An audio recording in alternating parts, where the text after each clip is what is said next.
नमस्कार दोस्तों। आज हम सुनेंगे कहानी ससुराल अपना या पराया।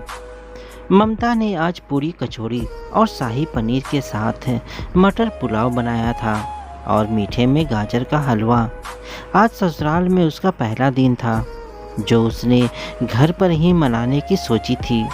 ऐसा पहली बार हो रहा था जब ममता अपने जन्मदिन पर खुद ही खाना बना रही थी, वरना मायके में तो सुबह उठते ही माँ और पापा उसको तिलक लगाकर जन्मदिन की बधाई देते थे। फिर माँ और छोटी बहन मीना मिलकर उसकी पसंद का नाश्ता बनाती। नाश्ते की मेज पर उसके छोटे भाई अजय और विजय सब हैप्पी बर्थडे बोलकर उसके जन्मदिन को मनाने की प्लानिंग में लग जाते। उस दिन सभी लोग छुट्टी ले लेते थे। माँ पापा की तरफ से कहीं घूमने जाना उसका तोहफा होता था। उसके भाई और बहन मिलकर हर जन्मदिन पर उसे कोई न कोई खूबसूरत और यादगार तोहफा देते थे। उसकी अलमारी में ना जाने कितने तोहफे, खूबसूरत डायरियाँ, ज्वेलरी सेट, खूबसूरत सूट आज भी सहेज कर रखे हुए थे, उसके छोटे भाई बहन की निशानी बनकर। उसके बाद पापा उन सबको कहीं न कहीं घुमाने ले जाते, कभी चिड़ियाघर, कभी पार्क, तो कभी किसी दर्शनीय स्थल पर। फिर वो किसी रेस्टोरेंट में लंच और डिनर करके घर आते थे। इस तरह हर साल उसका जन्मदिन मीठी यादें छोड़ जाता था। लेकिन ये तो ससुराल है। सुबह से किसी ने बधाई नहीं दी, गिफ्ट की तो बात ही नहीं आई। सब अपने अपने काम से बाहर चले गए। ममता का मन कुछ बुझ गया। फिर सोचा शायद किसी को याद ही नहीं होगा। उसने सबका मनपसंद खाना बनाने के साथ अपनी पसंद का मीठा भी बनाया था। अरे बहू, आज भूखा ही मारेगी क्या? उसकी सास ने आवाज़ लगाई। नहीं माँ जी, अभी लाई। ममता ने सास को खाना परोसा। एक कटोरे में गुलाब जामुन देखकर उसकी सास ने पूछा, ये क्या है बहू? जी आज मेरा जन्मदिन था तो सोचा कुछ मीठा बना दूं। बहू, यहाँ तुम्हारे बाप की तरह रिश्वत की कमाई नहीं आती जो तुम रुपए पानी की तरह बहा रही हो। मेरा पति और मेरा बेटा दिन रात मेहनत करते हैं, तब जाकर 2 पैसे घर में आते हैं, और तुम उनकी खूब पसीने की कमाई रोज पकवान बनाकर उड़ाती हो। ममता अपनी सास का मुंह देखती ही रह गई। उसने जो भी खाने में बनाया था वो इन लोगों के रोज का मेनू था। हाँ, आज मीठा उसने अपनी मर्जी से बना लिया था। ऐसे क्या देख रही है? अरे अपनी पति की कमाई पे कुछ तो मोह रख। एक हम थे, पूरी उम्र अपने हाथों से सब काम किया, लेकिन कभी पकवान बनाकर अय्यासी नहीं की। माँ जी, आपके घर में तो हमेशा नौकरानी लगी थी, तो आपने घर का काम कब किया? मेरी शादी होते ही आपने नौकरानी को हटा दिया, वरना इससे पहले इस घर का पूरा काम नौकरानी के ही जिम्मे था। ममता को भी अपनी सास के सफ़ेद झूठ पर ताव आ गया। ममता की सास उसका मुंह देखती रह गई। ममता भी बिना कुछ खाए पिए अपने रूम में आ गई। ये मेरी जिंदगी का सबसे बेकार जन्मदिन है। दीपक आएंगे तो उसे सब बताऊंगी। उसने गुस्से में टहलते हुए अपने पति के बारे में सोचा। जब दीपक आया तो बोला, मैं और पापा कब से ऑफिस से आके भूखे प्यासे बैठे हुए हैं और तुम कमरे में आराम कर रही हो। ममता बोली, दीपक तुम्हें कुछ नहीं पता आज क्या हुआ। आज मेरा जन्मदिन था। तुम्हारा जन्मदिन था तो इसका मतलब ये तो नहीं कि तुम मेरी माँ से काम करवाओ। मैंने उनसे कोई काम नहीं करवाया, सारा काम मैंने खुद किया है। ममता बोली, तो फिर ताना क्यों दिया मेरी माँ को कि वो कुछ नहीं करती, और तुम्हारे आने पर उन्होंने नौकरानी को हटा दिया। दीपक, मैंने उन्हें ताना नहीं दिया था। ममता लगभग रोवासी होती हुई बोली। वो समझ नहीं पा रही थी कि वो दीपक को किस तरह से अपनी बात समझाए। क्या गलत बात कही मेरी माँ ने? मैं दिन रात एक करके कमा रहा हूँ और तुम फालतू में अपने लिए पकवान बना बना कर मेरी गाढ़ी कमाई लुटा रही हो। दीपक, मुझे तुमसे ये उम्मीद नहीं थी, ममता ने आंसू बहाते हुए कहा। ममता, प्लीज अब ये रोने धोने का नाटक मत करो। चलकर पापा को खाना परसो, वो बेचारे भूखे बैठे हैं। नहीं जाना मुझे, पापा की पत्नी मौजूद है, वो उनको खाना खिला सकती है।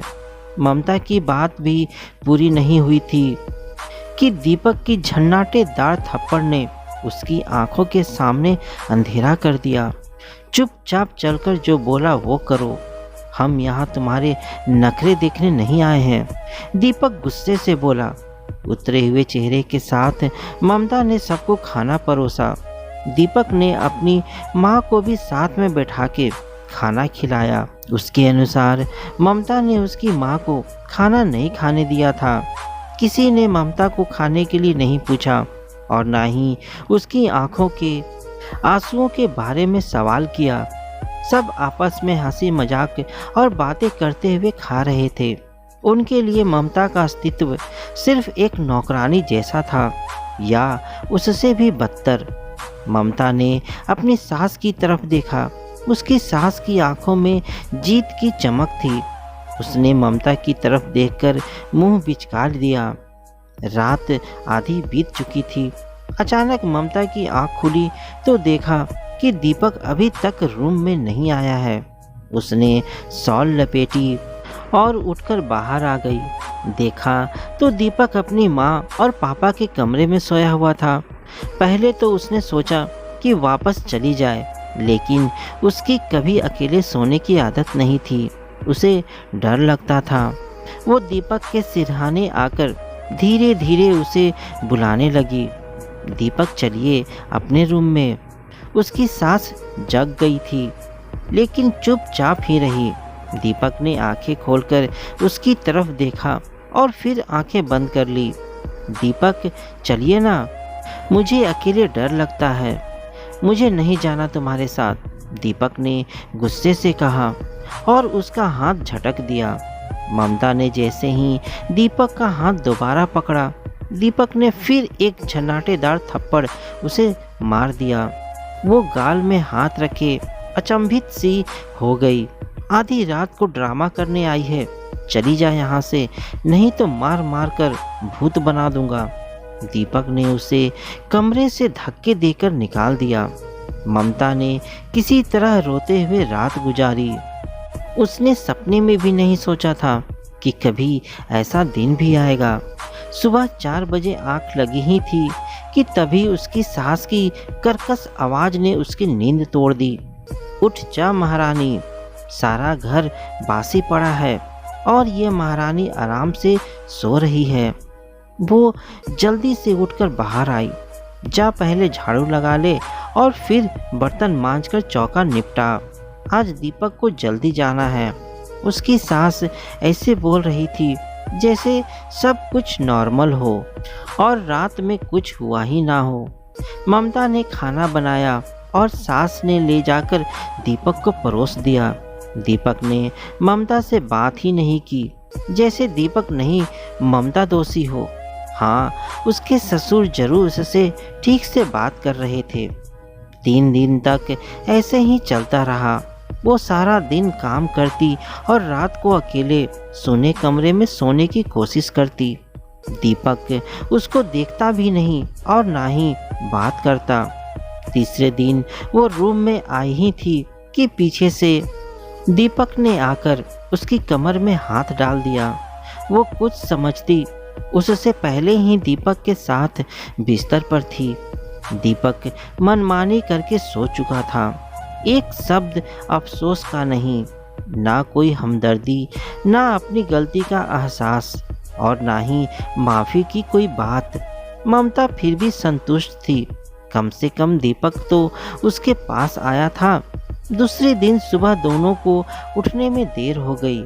नीचे आई तो ससुर जी बड़बड़ा रहे थे, सुबह की चाय भी टाइम से नसीब नहीं है। ममता हड़बड़ाती हुई रसोई में आई तो ससुर जी व्यंग से बोले, बहू कहो तो तुम्हें बिस्तर पर ही बेड टी पहुंचा दिया करूं। वो अपने लिए चाय बना चुके थे। कैसी बातें कर रहे हैं पापा, मेरे होते हुए आपने क्यों चाय बनाई? उसने जल्दी से चाय छानकर उनको कप पकड़ाया और दूसरा कप सासू माँ के पास ले गई तो वो होंठ टेढ़े करके बोली, ये लक्षण है तुम्हारे, सुबह 8 बजे उठना। ममता की निगाहें बरबस सी घड़ी की तरफ उठ गई जहां 6:30 का टाइम हो रहा था, लेकिन कोई जवाब देने की बजाय चुप रहना ही ठीक समझा, क्योंकि सास को जवाब देने का मजा वो चख चुकी थी। दीपक बिना उस पर ध्यान दिए रेडी होकर नाश्ते की टेबल पर था। वैसे भी दीपक को उसमें सिर्फ रात को इंटरेस्ट आया था। उसके बाद या तो पीठ मोड़कर सो जाना या फिर माँ के पास चले जाना। उसे ममता के सुख दुख, पसंद नापसंद किसी चीज़ से कोई मतलब नहीं था। मतलब था तो बस समय पर खाना मिले, धुले धुलाए कपड़े इस्त्री किए हुए मिल जाए।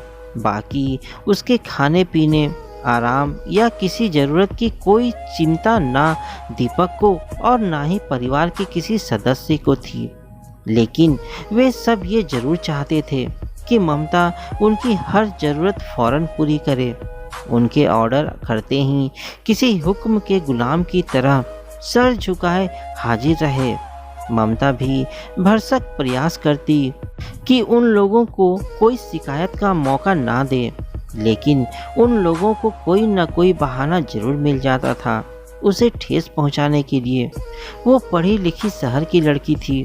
अच्छा घर वर देख माता पिता ने गांव में विवाह कर दिया था।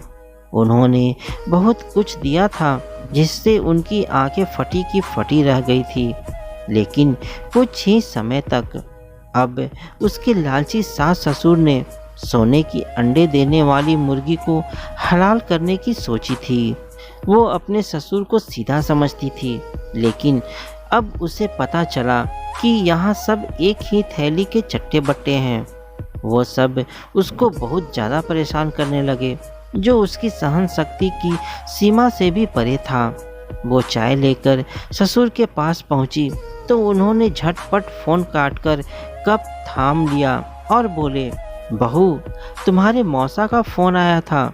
मुझे और तुम्हारी सास को बहुत बुला रहे हैं, चले जाएं हम लोग। उसकी सास ने अजीब से अंदाज में पूछा, माँ जी, जब मौसा जी ने आप लोगों को बुलाया है तो मैं क्यों रोकूंगी?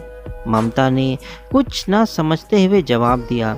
उसकी शादी के बाद उसके ननिहाल में उसकी और दीपक की दावत होनी चाहिए, लेकिन मौसा ने उसके सास ससुर को बुलाया और उससे बात तक नहीं की। ममता का मोबाइल दीपक ने बहाने से ले लिया था और फिर ये कहकर वापस ही नहीं किया कि घर में मोबाइल की क्या ज़रूरत, जब तुम्हें बात करनी हो तो पापा के मोबाइल से कर लेना। उसने अपने ससुर से यह बात कही तो उन्होंने भी दीपक की बातों से सहमति जताई। तब से ममता के पास मोबाइल भी नहीं था। कभी मम्मी पापा का फ़ोन आता तो सास ससुर अपने सामने बात करवाते और उसके मौसा मौसी से तो बात भी नहीं कराई। उसने अपने मन की बात दीपक से कही भी तो दीपक ने जवाब दिया कि देखो ममता, वैसे भी मेरे पास टाइम नहीं है तो मैं तो तुम्हें लेकर जा नहीं सकता। हाँ, माँ से बोल दूंगा कि ममता भी जाना चाहती है। फिर उसको अपने पास खींच लिया।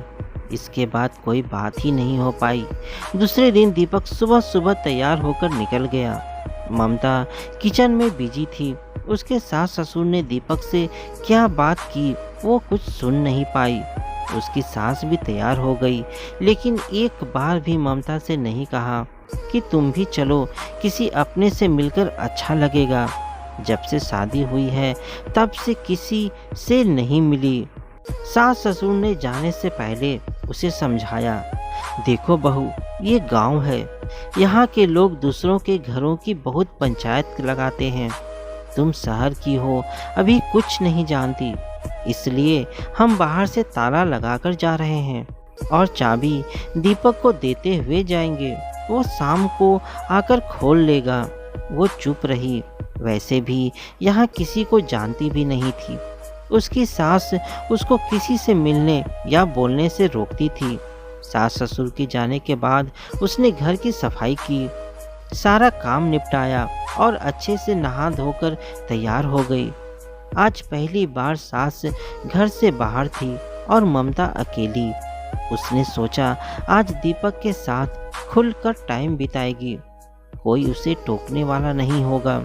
उसे उम्मीद थी कि दीपक भी ऑफिस के काम निपटाकर जल्दी ही घर आ जाएगा। आखिर उसकी पत्नी ताले में जो बंद थी। सुबह से शाम हुई, शाम से रात, लेकिन दीपक का कहीं पता अता नहीं था। उस पर लाइट भी चली गई। गांव के घरों में अभी ये दिक्कत थी। किसी तरह ममता ने लैंप जलाया और कांपती हुई एक जगह बैठ गई। सुबह से अब तक कई लोग आ चुके थे, लेकिन ताला बंद देखकर वापस चले जाते। काश ताला बंद ना होता तो कम से कम किसी को बैठा लेती, इतना डर तो ना लगता। रात 9 बजे दीपक वापस आया, खाना खाकर सो गया। ना तो उसने ममता से कोई हालचाल पूछा और ना ही उससे कोई दिल की बात की। दूसरे दिन दीपक तैयार होकर जाने लगा तो उसने ताला लगाने से मना किया, लेकिन दीपक ने कहा आज तो मम्मी पापा आ ही जाएंगे और ताला लगाकर चला गया। ममता को गुस्सा आ गया, लेकिन वो कर भी क्या सकती थी। शाम को दीपक के साथ सास ससुर भी आ गए। उसकी सास ने बताया कि बहू तुम्हारे मौसा कह रहे थे कि तुम बहुत घमंडी और बेवकूफ़ लड़की हो। माँ जी, मेरे मौसा ऐसे कैसे कह सकते हैं? कल तक तो सबसे हम भाई बहनों की तारीफ करते थे और आज मेरी सास से ही मेरी बुराई करने लगे। मैं मौसा जी से पूछूंगी ज़रूर। अरे नहीं नहीं बहू, उनसे मत पूछना, नहीं तो वो ये सोचेंगे कि हमने तुमसे उनकी चुगली करी है। उसकी सास जल्दी से बोली। आज ममता का व्रत था। सुबह सुबह सबको चाय नाश्ता कराकर ससुर और दीपक को ऑफिस भेजकर ममता ने घर का काम निपटाया और ऊपर अपने रूम में जाकर गीता का पाठ करने लगी। ससुराल के कष्टों से घबराकर अब वो भगवान से अपनी समस्याओं का हल पाना चाहती थी, लेकिन ससुराल तो ससुराल होता है ना। ममता को कुछ आवाज़ें सुनाई दी, लेकिन गीता का पाठ करते हुए उसे ठीक से कुछ सुनाई नहीं दिया। थोड़ी देर बाद वो नीचे आई तो उसके सास ससुर का मुंह फुला हुआ था। वजह क्या थी ये पूछने की ममता की हिम्मत नहीं हुई। एक तो सुबह से बिना खाए पिए काम में लगी हुई थी, दूसरे आजकल उसे बहुत कमजोरी फील होती थी। मन करता था कुछ ना करे, बस लेटी रहे, लेकिन यहाँ ऐसा संभव कहाँ था। शाम को दीपक के आते ही सास ससुर ने बेटे से शिकायत कर दी कि ममता दिन भर ऊपर कमरे में आराम करती रही और उन लोगों को खाना नहीं दिया। बस इतना सुनते ही दीपक का पारा हाई हो गया। ममता ने खाना परोसा तो किसी ने नहीं खाया। दीपक ने बर्तन वापस किचन में रखा और बाइक उठाकर बाजार चला गया खाना लाने। 3 लोग आराम से होटल के खाने का मजा ले रहे थे और ममता व्रत के बाद भी बिना कुछ खाए अकेले आंसू बहा रही थी। दूसरे दिन उसके सास ससुर ने उसके पापा को फ़ोन करके उसकी खूब शिकायत की और पापा के कहने पर भी उससे पापा की बात नहीं करवाई। वो बस रोती ही रही। उसे ना कोई संभालने वाला था, ना कोई खाना पूछने वाला। दीपक अपनी माँ के पास फिर से सोने लगा और वो फिर से उस घर में अकेली हो गई। 3 दिन बाद उसकी ननद आई अपने बच्चों को लेकर, तो जाकर बच्चों का चहल पहल से ममता का मन बहला। ननद उसके पास बैठती थी, बातें भी करती थी। उसकी सास तो सिर्फ काम करवाने के अलावा ताने ही मारती थी। सास कभी ममता के साथ नहीं बैठती थी, हमेशा अपने पति या बेटे के साथ ही बैठती थी। वो तो अपनी बेटी से भी ममता के पास बैठने के लिए मना करती थी। लेकिन ननद फिर भी उसके साथ मौका निकालकर बैठ ही जाती थी।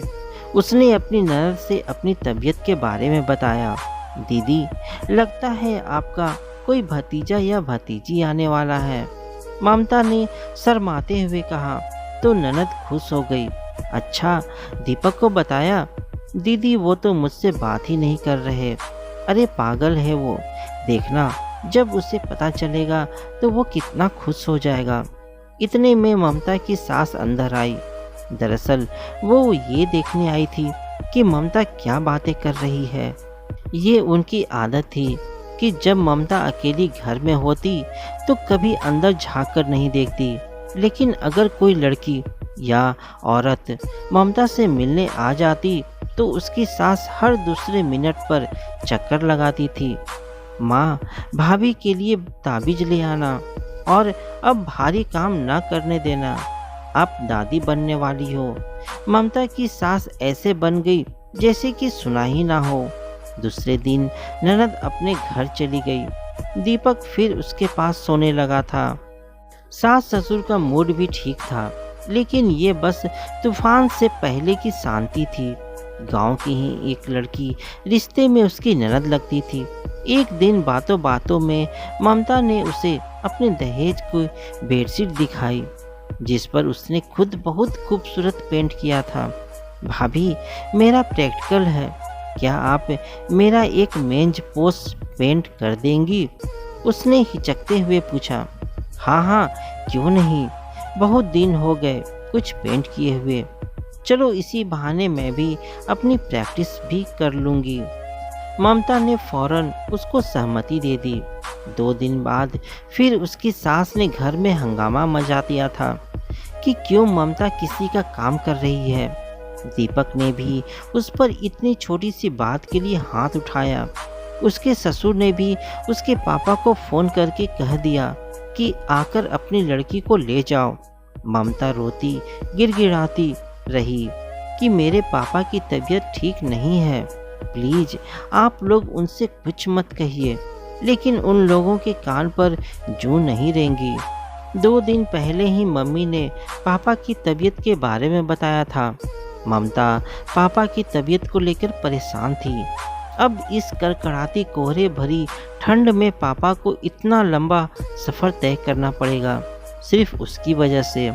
उसने ससुर से और दीपक से 1000 मिन्नतें कर डाली कि पापा को आने के लिए मना कर दें, लेकिन ससुर और दीपक दोनों ही अपना मोबाइल स्विच ऑफ करके अलमारी में बंद कर दिए। ममता बिन पानी के मछली की तरह छटपटाती रही, लेकिन वो कर भी क्या सकती थी। उन लोगों के बीच कोई भी तो ममता का अपना नहीं था। दीपक भी ममता को वो अपनापन और सम्मान कहाँ दे पाया जिसकी हर स्त्री को चाहत होती है अपने पति से। वह घर में सास ससुर और पति के रहते हुए भी बिल्कुल अकेली थी। ठंड का मौसम और तबीयत की सुस्ती और घबराहट के बावजूद उसने पूरे घर का काम किया। दीपक के कपड़े धोए, खाना बनाया। रात 8 बजे दीपक पापा को स्टेशन से लेकर आया। ममता का मन किया कि भागकर पापा के गले लग जाए और खूब रोए, लेकिन उसने खुद को संभाला और रसोई में जाकर चाय, नाश्ते और पानी की व्यवस्था करने लगी। सास का मुंह तो टेढ़ा ही रहा, लेकिन दीपक और ससुर दोनों के व्यवहार को देखकर यह समझना मुश्किल था कि यही वे लोग थे जो कल उसके लाख तड़पने पर भी मोबाइल पर पापा से बात करवाने पर राजी नहीं हुए, और आज पापा से ऐसे घुल मिल कर बात कर रहे थे जैसे कि कुछ हुआ ही ना हो। रात को खाना खिलाकर ममता थोड़ी देर वहीं अपने पापा के पास बैठना चाहती थी, लेकिन उसकी सास बोली, जा पहले बर्तन मांज कर रख और चौका समेट ले। रात भर रसोई में जूठे बर्तन पड़े रहेंगे तो लक्ष्मी कैसे आएंगी घर में। ना चाहते हुए भी ममता को वहाँ से उठना पड़ा। उसके वहाँ से जाते ही उसकी सास ससुर और दीपक तीनों ही उसके पापा से उसकी शिकायतें करने लगे यह सुबह देर तक सोती है, रात का बर्तन नहीं मांजती, सास के पास नहीं बैठती और इसी तरह उलूल जुलूल शिकायतें। पापा ने शांति से उन लोगों की बातें सुनी और कहा, हमारे घर पर तो बेटी ने कभी इतना काम नहीं किया।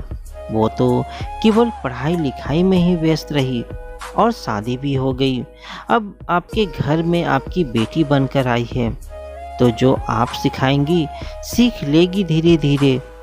पापा की बात सुनकर उसकी सास ने मुंह बिचकाया और ससुर ने कहा, कल हम आपको अपना गांव घुमाने के लिए छुट्टी ले लेंगे, क्योंकि दीपक तो बहुत व्यस्त रहता है। दीपक तुम कमरे में जाओ, बहू अकेली होगी। दीपक कमरे में आकर प्यार से ममता को गले लगाते हुए कहा, ममता अपने पापा से कह देना घूमकर चले जाएं, क्योंकि मेरा तुम्हारे बिना मन नहीं लगेगा। ये सुनकर ममता को क्रोध आ गया। जब मुझे छोड़कर हफ्ते हफ्ते भर अपनी माँ के कमरे में सोते हो, तब कैसे मन लगता है? अगर नहीं भेजना था तो बीमारी की हालत में मेरे पिता को 400 किलोमीटर का सफ़र इतनी सर्दी में करके आने के लिए क्यों मजबूर किया? तुम तो सब जानते थे। माँ बाप के सामने नहीं कहे तो चुपके से फ़ोन करके पापा को स्थिति से अवगत करा सकते थे। अब जब वो आ गए हैं तो तुम चाहते हो कि मैं उनकी खाली हाथ वापस भेज दूं। लेकिन ये सब वो दीपक से कह नहीं पाई, केवल सोच कर ही रह गई। लेकिन उसने भी तय कर लिया था कि पापा के साथ जरूर जाएगी। दूसरे दिन सबको नाश्ता करने के बाद ममता कमरे में आकर पैकिंग करने लगी। पापा को उसके ससुर घुमाने ले गए थे और दीपक रोज की तरह ऑफिस चला गया। सास ने गेट के पास कुर्सी डाली और बाहर ही बैठ गई। ये उनका रोज का काम था।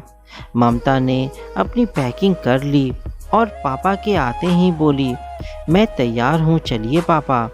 ममता के इतना कहते ही मानो तूफान आ गया था।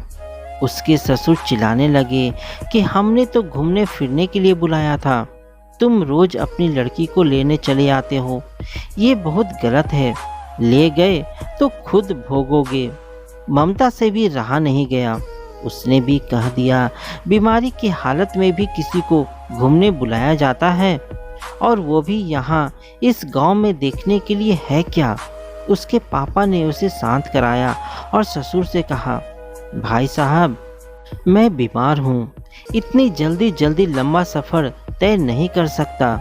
अब आ गया हूँ तो भेज दीजिए, फिर जल्दी ही वापस ले जाइएगा। इस पर उसके ससुर चुप रहे। ममता ने अलमारी को लॉक किया और तैयार होकर अपना सामान लेकर बाहर आ गई। इतनी देर में वो लोग दीपक को भी ऑफिस से बुला चुके थे। दीपक चुप था, बस गुस्से से घूर रहा था। उसने अपनी सास को अलमारी की चाबी दी तो उसने बिना कुछ कहे ले ली। चलते समय सास ससुर और दीपक के पैर छूने लगी तो सास ने अपना मुंह घुमा लिया। बस में बैठते ही ममता को ऐसा लगा जैसे किसी कैदी को आज़ादी मिल गई हो। वो खिड़की से बाहर उड़ती हुई धूल, कच्चे पक्के मकान, झाड़ झंझाड़, सब कुछ किसी बच्चे की तरह ऐसे देख रही थी जैसे पहली बार दुनिया देख रही हो। घर पहुंचकर उसे ऐसा लगा जैसे बरसों बाद अपनी माँ भाई बहनों से मिल रही हो।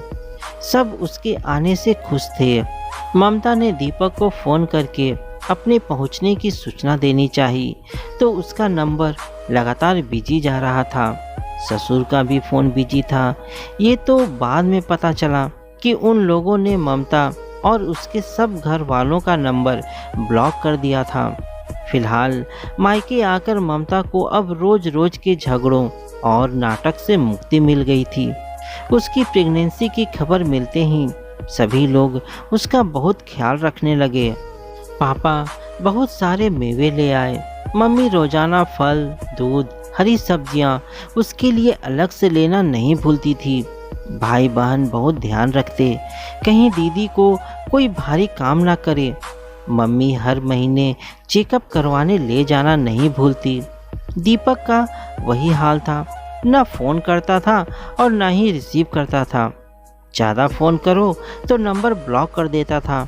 ममता बहुत परेशान थी। दीपक जैसा भी था वो उससे बहुत प्रेम करती थी। उसकी ये बेरुखी ममता बर्दाश्त नहीं कर पा रही थी। उसने अपनी सहेली से फ़ोन करवाया। उसने जैसे ही दीपक से कहा कि वो ममता की सहेली राधा है, तो उसने यह कहकर फ़ोन काट दिया कि अभी ऑफिस में हूँ, शाम को आपसे बात करता हूँ। शाम को राधा के मोबाइल पर दीपक का फ़ोन आया, तो राधा ने उसका फ़ोन काटकर ममता को कॉन्फ्रेंस में लेकर दीपक को फ़ोन किया। हेलो, नमस्ते जीजू, सॉरी गलती से कॉल कट गया था। कोई बात नहीं, आप बताइए कैसे याद कर लिया। दीपक बहुत अच्छे से बातें कर रहा था।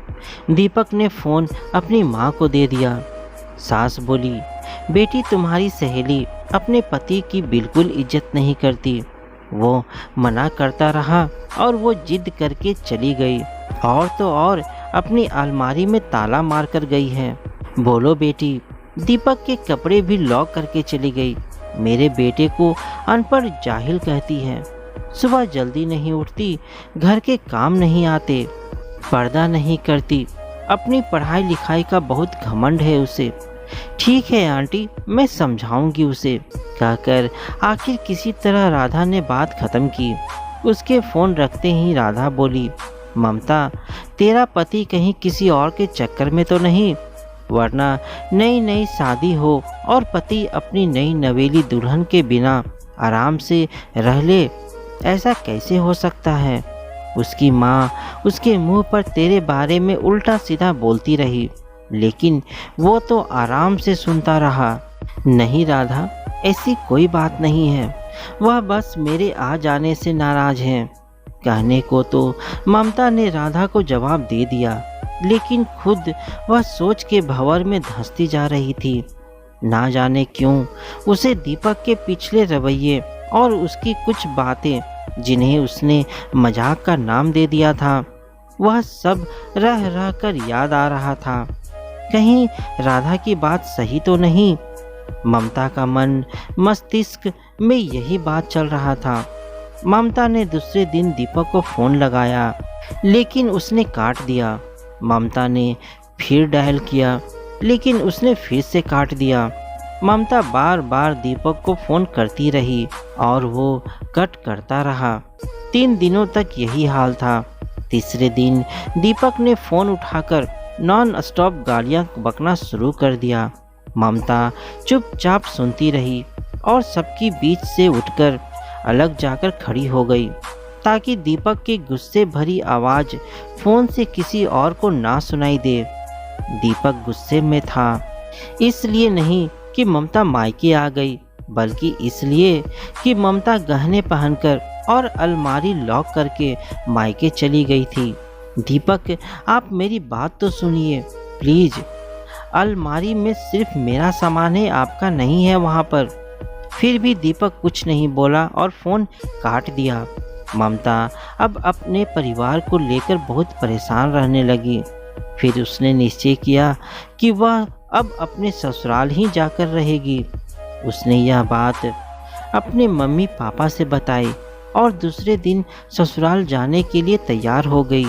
घर से ममता रोते हुए निकली और पूरे रास्ते भर अपने ससुराल में आगे सुनने वाली तानों से अपने आप को मजबूत करने में लगी रही, और रास्ते भर यही सोचती रही कि एक लड़की का असली घर कौन सा है, जिसमें वह खुश रह सकती है, मायका या ससुराल।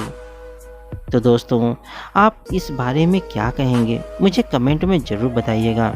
मेरे चैनल में नए हैं तो चैनल को सब्सक्राइब और वीडियो को एक लाइक ज़रूर दीजिएगा। तो मिलते हैं दोस्तों अपनी अगली कहानी में। तब तक के लिए अपना ख्याल रखना। धन्यवाद दोस्तों।